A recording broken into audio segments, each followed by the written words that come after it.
Assalamualaikum warahmatullahi wabarakatuh. Perkenalkan, nama saya Pepit Novitasari, NIM Al1A1156.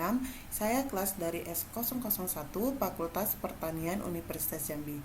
Baiklah teman-teman, di video saya ini saya akan menyampaikan kepada teman-teman semua tentang pemodelan dan desain agroforestry. Selamat menyaksikan. Nah, adapun pemodelan agroforestry. Nah, untuk itu kita harus tahu dulu apa itu model. Nah, model itu merupakan penjabaran sederhana dari berbagai bentuk hubungan antar komponen dalam suatu sistem atau penggunaan model simulasi peniruan yang merupakan salah satu pilihan untuk memahami sistem agroforestry secara efisien dan ekonomis. Adapun hasil dari pendugaan dengan model ini masih berupa dengan hipotesis yang harus diuji dulu kebenarannya pada dunia nyata ataupun di lapangan. Nah, itu adalah sekilas dari pengertian dari pemodelan agroforestry. Selanjutnya, adapun desain pada gambar tersebut di PPT ini, yang mana model agroforestry itu yang dibicarakan di sini membahas tentang masalah biosifik yang berhubungan dengan interaksi antara pohon, tanah, dan tanaman semusim pada berbagai macam sistem agroforestry. Nah, juga model ini dapat digunakan untuk menganalisis keuntungan dan kerugian yang timbul akibat berubah suatu pengolahannya serta proses-proses yang telah di dalamnya. Nah, itu adalah penjelasan dari gambar yang ada di PPT ini. Nah, dari gambar tersebut terlihat bahwa ada kelompok utama yang menyusun model agroforestry, yang mana yaitu tanaman, yang kedua tanah, kemudian cara pengolahan dan produksinya. Jadi komponen-komponen yang terlibat dalam agroforestry yang digambar secara skematis dalam gambar tersebut. Nah, gambar itu menjelaskan tentang berhubungan dengan interaksi antara pohon, tanah sampai tanah semusim. Kemudian komponen tanaman. Nah, secara umum tanaman itu memiliki karakteristik umum yang sama, yaitu dapat tumbuh dan memiliki batang dan daun dan sebagainya. Tetapi mereka juga mempunyai karakteristik yang berbeda, ada yang berdaun lebar dan ada juga yang berdaun sempit. Nah, ada juga yang merambat dan ada tumbuh tegak lurus. Nah, jadi ada juga yang merontokkan daunnya selama musim kemarau dan ada pula yang hijau sepanjang tahun. Kemudian distribusi daun itu dalam tajuk pun berbeda-beda. Perbedaan morfologis ini mengibatkan kebutuhan air, hara, dan cahaya yang berbeda baik ditinjau dari jumlah atau jenis dan waktu membutuhkannya. Nah, jadi di dalam gambar ini ada komponen tanaman, yang mana yang pertama itu adalah biomasa persamaan alometrik, kemudian arsitektur tanaman, kemudian fisiologis tanaman, dan fenologi, yang mana gambar itu merupakan proses-proses yang berhubungan dengan pertumbuhan tanaman dan pengetahuan dasar yang dibutuhkan. Dengan demikian, interaksi antar tanaman dapat diduga dengan memanfaatkan pengetahuan pada besarnya biomasa tanaman, kemudian fisiologi tanaman, dan alokasi karbohidrat dalam tanaman fenologi. Untuk memahami fungsi tanah sebagai media tumbuh tanaman dalam sistem agroforestry, beberapa pengetahuan dasar yang dibutuhkan antara lain, yang pertama, kandungan air tanah, kalsium, nafalium, dan B tersedia pada kondisi awal simulasi. Kemudian yang kedua, dinamika bahan organik tanah atau BOT, yang hubungan transformasi BO dengan kandungan liat tanah. Kemudian yang ketiga itu sifat-sifat kimia tanah, misalnya ketersediaan hara dalam larutan tanah, kemudian adsorpsi dan desorpsi hara oleh mineral liat. Kemudian yang keempat, sifat fisika tanah, yang mana misalnya itu distribusi air ke arah horizontal maupun vertikal di dalam profil tanah setelah hujan dan serapan air oleh akar tanaman.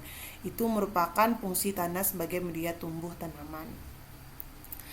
Kemudian yang kedua, komponen tanah. Nah, semua tanah itu tersusun atas air, mineral, bahan organik, dan udara.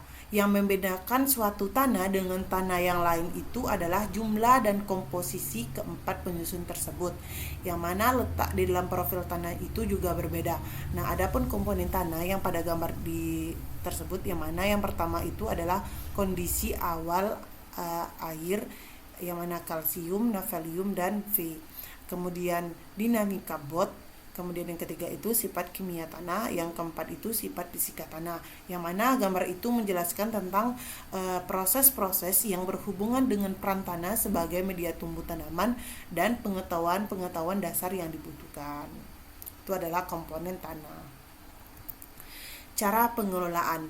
Nah, cara pengelolaan ini merupakan semua sistem pertanian mempunyai tujuan yang sama, yaitu memperoleh produksi tanaman yang optimum. Namun, cara pengelolaan sistem pertanian itu sangat bervariasi. Perbedaan pengolahan itu meliputi perbedaan teknik penyediaan lahan, sifat tanaman yang ditanam, kemudian posisi atau pengaturnya di dalam peta, kemudian pemupukan, pemangkasan, dan kalender tanaman dan lainnya. Nah, pemilihan cara pengolahan yang dapat atau yang tepat memerlukan pengetahuan dasar tentang yang pertama yaitu tanaman penyusunnya, yang mana tanaman penyusunnya itu adalah jenis pohon, kemudian tanaman semusim dan gulma yang tumbuh. Kemudian yang kedua pemupukan, yang mana penggunaan pupuk organik atau anorganik. Kemudian yang ketiga adalah heterogenitas atau kompleksitas lahan secara spasial. Kemudian yang keempat itu adalah pengambilan keputusan atau berdasarkan aturan baku dalam atau disesuaikan dengan kondisi lapangan. Kemudian yang kelima itu adalah cara atau jadwal kegiatan yang meliputi tanggal tanam, pengolahan tanah, pemupukan, penyiangan, dan panen sebagainya. Itu adalah pemilihan cara pengolahan yang tepat untuk memerlukan atau pengetahuan dasar tentang cara pengelolaan. Adapun gambar itu yang mana komponen tanaman, yang kedua itu adalah masukan dari luar, kemudian yang ketiga kompleksitas secara spasial, yang keempat itu keputusan, yang kelima itu adalah jadwal kegiatan. Nah, yang mana gambar 5 itu menjelaskan tentang proses-proses yang berhubungan dengan pengolahan lahan dalam sistem agroforestry dan pengetahuan dasar dan yang dibutuhkan. Adapun berikutnya adalah produksi tanaman. Nah, jadi semua sistem pertanian itu menghasilkan produk, tetapi berbeda dalam pengolahan dan keuntungan yang diperoleh. Nah, jadi sensitivitas terhadap hama dan lingkungan.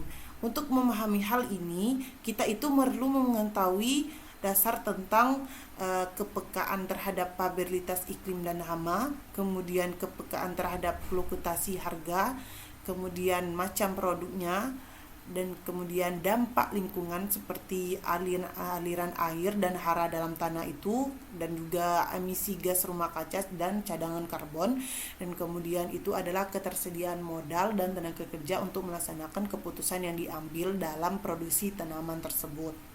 Nah, jadi di gambar ini adalah produksi tanaman itu yang mana yang pertama itu adalah sensitivitas iklim, yang mana kemudian yang kedua itu sensitivitas harga, kita menentukan harganya. Kemudian yang ketiga itu macam produk apa saja yang masuk ke dalam produksi tanaman tersebut. Yang keempat dampak lingkungan, yang dampak lingkungan ini adalah apa dampak dari lingkungan terhadap produksi tanaman tersebut. Yang kelima itu adalah tenaga kerja atau model. Nah, jadi di dalam video ini atau di dalam gambar produksi tanaman itu yang mana menjelaskan tentang proses-proses yang berhubungan dengan produk yang diperoleh dalam sistem agroforestry dan pengetahuan dasar yang dibutuhkan. Nah, jadi dari uraian di atas menarik untuk dipelajari bahwa pada dasarnya semua sistem agroforestry itu mempunyai sifat yang sama bila dikelola berdasarkan masukan yang sama. Dengan demikian, semua sistem agroforestry itu dapat diseranakan dalam satu model pada saat tersedia banyak model itu simulasi agroforestry yang telah dikembangkan oleh berbagai ilmuwan. Nah, dalam memilih model harus disesuaikan dengan keperluan dan tujuannya. Salah satu ciri dari model simulasi yang baik itu adalah user friendliness atau dalam arti kata kemudahan bagi para pemakainya. Itu adalah penjelasan tentang produksi tanaman dalam pola agroforestry. Kemudian lanjut yaitu tentang desain dan pola tanaman. Cara pengaturan tanaman dalam. Nah, jadi teman-teman, dalam kita melakukan desain atau melakukan pola tanam dalam agroforestry, di sini ada pengaturan tanam dalam sistem agroforestry. Di sini ada berbagai macam, yaitu tentang pengaturan tanam dalam sistem agroforestry. Yang pertama itu adalah penanaman pohon di tepi, kemudian larikan berselang-seling, kemudian